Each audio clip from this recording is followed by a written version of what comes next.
రాజకీయాల్లోకి రావడం, అలాగే ఆనాటి పరిస్థితుల ప్రకారం కాంగ్రెస్ పార్టీ పునాదులు లేకుండా పోవడం, తర్వాత తెలుగుదేశంలో పార్టీలో చేరడం, ఎమ్మెల్యే కావడం జరిగింది. ఎందుకంటే నేను ఒక ఆశయాలకు అనుగుణంగా రాజశేఖర గారికి స్ఫూర్తిగా రాజకీయాల్లోకి రావడం జరిగింది.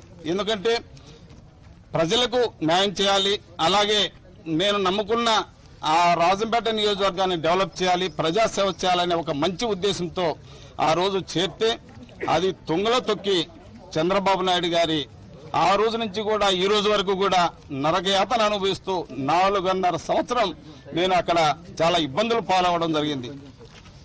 ఎందుకంటే నాకున్న ధ్యేయం ఒకటే, ఎంతసేపు నేను అక్కడ సర్వీస్ చేయాలి, ప్రజలకు న్యాయం చేయాలి, అలాగే నియోజకవర్గాన్ని డెవలప్ చేసుకోవాలనే ధ్యేయంతో ఉన్న వ్యక్తిని కాబట్టి ఆ రోజు కూడా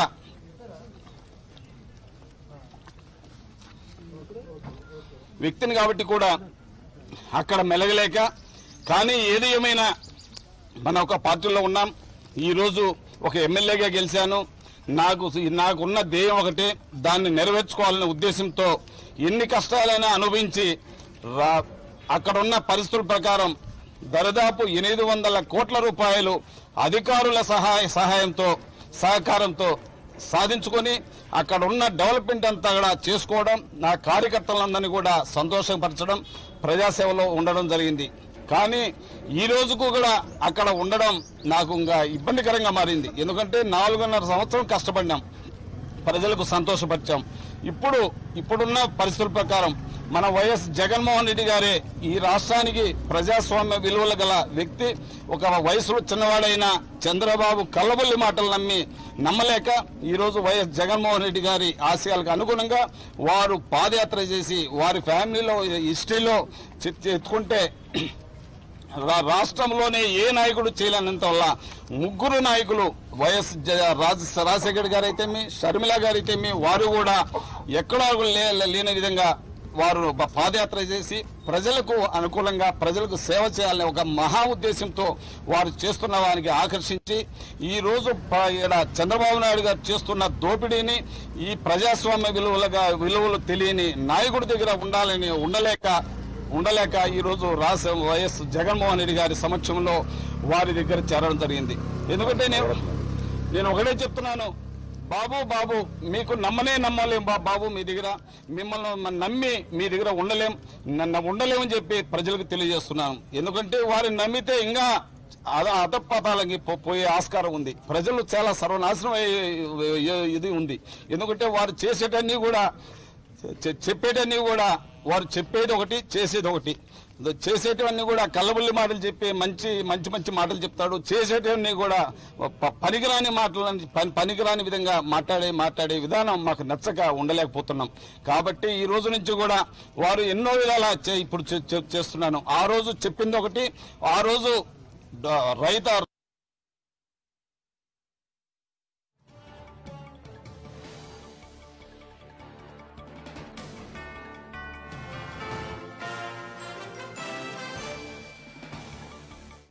చేయడం కూడా జరిగింది.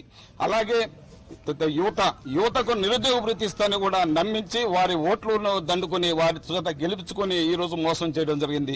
అలాగే కాపులకు రిజర్వేషన్ ఇస్తానని చెప్పి నమ్మించి 34 లక్షల మంది కాపులను మంచి వారిని వారి దగ్గర ఓట్లు ఇప్పించుకుని గెలిపించుకొని వారికి కూడా మోసం చేసి 35 మంది ఎమ్మెల్యేలు ఇచ్చిన కాపులు కూడా ద్రోహం చేయడం జరిగింది. ఇవన్నీ కూడా చూసి ఈ ద్రోహం చేసిన దానికి అన్నిటి కూడా మేము చూస్తూ ఉండలేక ఇంకా బాబు గారిని నమ్మితే ఇంకా ఈ రాష్ట్రం సర్వనాశనం అవుతుంది, మేము కూడా ప్రజలకు సేవ చేయలేమని చెప్పి నమ్మి ఈ రోజు వైఎస్ జగన్మోహన్ రెడ్డి గారి సమక్షంలో చేరి ఈ రోజు వారి దగ్గరికి వెళ్లి వారిని డేట్ కనుక్కొని రేపు 31వ తేదీన పార్టీలో చేరేదానికి మా కార్యకర్తలందరం కూడా నిర్ణయించాం. అలాగే వాళ్ళకి ఒకటే చెప్పాడు, అన్నా మనము ప్రజాస్వామ్య విలువలు తెలిసిన వారి నారా చంద్రబాబు నాయుడు గారి మాదిరిగా ప్రజాస్వామ్య విలువలు తెలిసిన అట్లా కూని చేసిన వ్యక్తిని కాదు.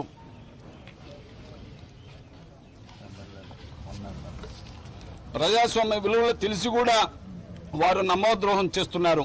అటువంటి వారిని ఈరోజు 23 ఎమ్మెల్యేలను సంతలో పశువులకు నెట్టుకుని ఈరోజు పదవులు ఇచ్చి కోట్ల రూపాయల డబ్బులు ఇచ్చి వారిని ఈరోజు పరిపాలన సాగిస్తున్నారంటే వారికి ఏమాత్రం వారికి ప్రజాస్వామ్య పైన విలువలు లేవని కూడా ఈరోజు మీకు తెలియజేస్తున్నాను. అలాగే విలువలు లేవని కూడా మీకు తెలియజేస్తున్నాను. అలాగే ఈరోజు మన జగన్మోహన్ రెడ్డి గారు ఒకటే చెప్పారు ఈరోజు, అన్నా మనం పదవులకు అన్నింటిలో కూడా రాజీనామా చేసేసి 31వ తేదీ వచ్చి చేరండి, మీకు అన్ని విధాలా బాగుంటుంది, ఈ రాష్ట్రం బాగుపడుతుంది అని చెప్పి కూడా వాళ్ళు చెప్పడం జరిగింది.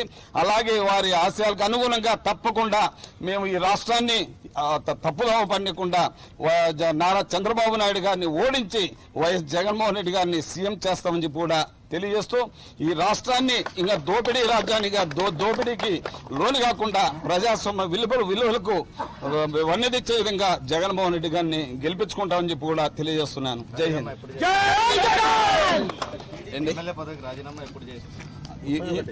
ఈ రోజే పార్టీ సభ్యత్వానికి ఎమ్మెల్యే పదవికి కూడా ప్రభుత్వ పదవికి కూడా రాజీనామా చేయడం జరిగింది. రేపు స్పీకర్ ఫార్మేట్ లో కూడా రేపు పంపించి మా పిఏ ద్వారా పంపించి ఇచ్చి రాజీనామా చేస్తామని చెప్పి కూడా తెలియజేస్తున్నాం. ఒకటండి, అదే హైగాండ్ జగన్మోహన్ రెడ్డి గారు మాకు నచ్చారు. జగన్మోహన్ రెడ్డి గారి వాళ్ళ సమక్షంలో ఈ రోజు పార్టీ తీర్థం పుచ్చుకోవడం జరిగింది. 31వ తేదీ మా కార్యకర్తలందరం కూడా చేరుతున్నాం. వారు ఏది నిర్ణయిస్తే అది తప్పకుండా చేసి మేము ప్రజాస్వామ్య విలువలను కాపాడడానికి మేము సిద్ధంగా ఉన్నామని చెప్పి కూడా తెలియజేస్తున్నాం.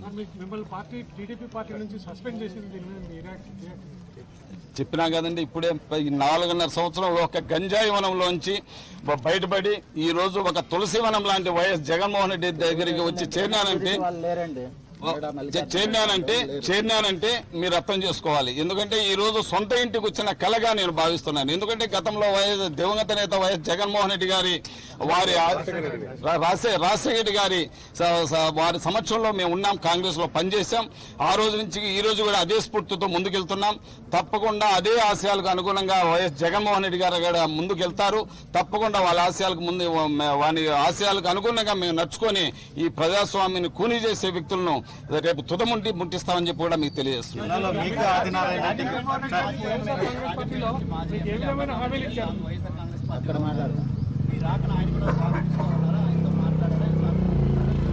ఒకటండి, మేము నమ్ముకున్నది ఒకటి వైఎస్ జగన్మోహన్ రెడ్డి గారిని నమ్ముకున్నాం. వారు ఏది చెప్తే అందరితో ప్రతి ఒక్కరితో కలిసి నడుచుకునేది సిద్ధంగా ఉన్నాం. ఆదినారాయణ రెడ్డికి మీకు పడకనే మీరు పార్టీలో దూరంగా ఉంటూ వచ్చేది అబద్ధం అండి. అతను దొడ్డిదారిని వచ్చి ఈ రోజు పదవులు పొంది ముందుకెళ్తున్నాడు. అటువంటి అడ్డదారులు దొక్కే వ్యక్తులను కాదు మేము. ఎందుకంటే ఆ రోజు దివంగత నేత వైఎస్ రాజశేఖర రెడ్డి గారి ఆశయాలకు అనుగుణంగా వారి భిక్షం పెడితే అతను గెలిచిన వ్యక్తి.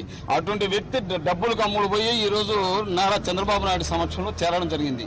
వారు చేరినాక ఈ రోజు వచ్చి నన్ను విమర్శించే హక్కు అతనికి లేదు. ఎందుకంటే నేను ఆ రోజు కరెక్టే ఉన్నాను, ఈ రోజు ఉన్నాను. నేను ఆ రోజు ఒక ఆశయంతో ముందుకెళ్లాను. ప్రజలకు న్యాయం చేయాలి, అలాగే నన్ను నమ్ముకున్న ప్రజలకు న్యాయం చేయాలి, నా నియోజకవర్గాన్ని డెవలప్ చేసుకోవాలనే ధ్యేయంతో ఈ 4.5 సంవత్సరం గడిపాను, డెవలప్ చేశాను, అన్ని చేశాను. ఈ రోజు ఆ రోజు నుంచి అదే విధంగా గడిపి ఈ రోజు జగన్మోహన్ రెడ్డి గారి సమక్షంలో చేరబోతున్నాను. ఇటీవల 10 రోజుల కిందట ఆదినారాయణ రెడ్డి, శ్రీనివాసరెడ్డి వీళ్ళందరూ కూడా అక్కడ పార్టీ సమావేశంలో మీ పేరు ప్రకటించకుండా వేరే వాళ్ళని అక్కడ ఎమ్మెల్యేకి నిలబెట్టబోతున్నామని చెప్పి ప్రకటన చేసిన తర్వాత మీరు పార్టీకి దూరం అయ్యారనేది లేదండి. ఇది మాకు రాజశేఖర రెడ్డి గారు స్ఫూర్తి అండి. ఆ స్ఫూర్తితోనే 3.5 సంవత్సరం నుంచి కూడా మేము నిశ్చయించుకున్నాం. కానీ మాకు ధ్యేయం ఒకటే కాబట్టి నాకు ప్రజలు గెలిపించారు, ప్రజలకు న్యాయం చేయాలి, అలాగే నన్ను మా నియోజకవర్గాన్ని కూడా డెవలప్ చేసుకోవాలని చెప్పి ఆ ఆశయానికి అనుగుణంగానే నడుచుకొని చేశాను తప్ప నేను ఎక్కడ ఎవరు ఏది చెప్పినా చేయలేదండి.